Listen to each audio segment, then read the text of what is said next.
Hello, Celebration. This is Pastor Randy, and I'm coming with today's winning word, Why the Caged Bird Sings.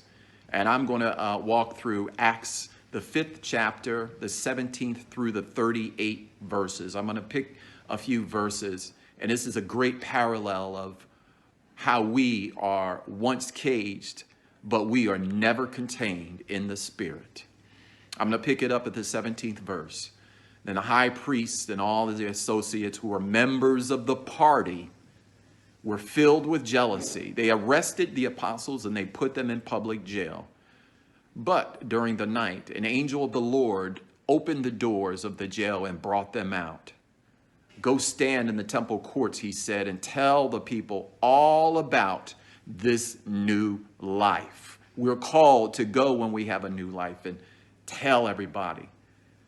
And at daybreak, they entered the temple courts as they had been told. And when the officers of the jail went to find them, they could not. So they went back and reported.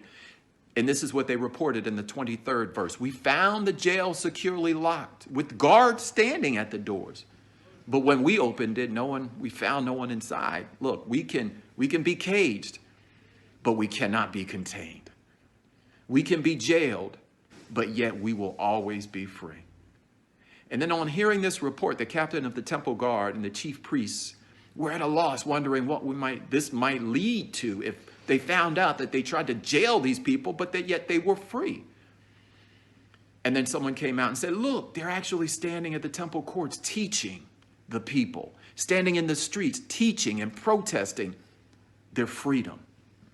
The apostles were brought back and made to appear before the Sanhedrin by the high priest. He said, we gave you strict orders not to teach in his name.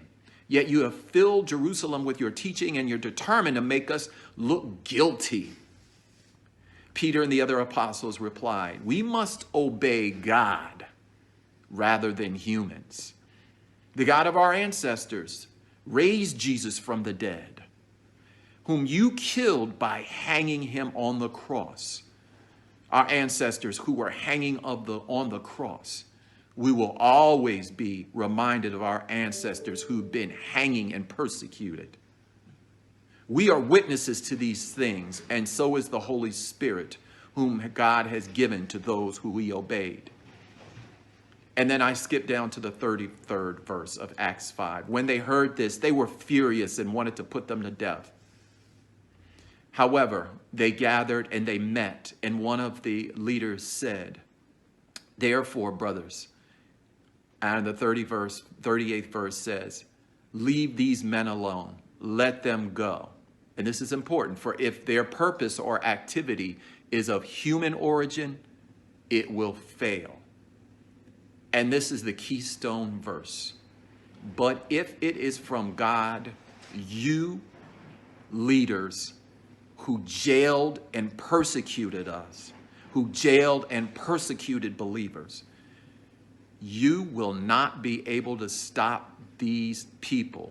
You will only find yourself fighting against God. Sing, caged birds, sing.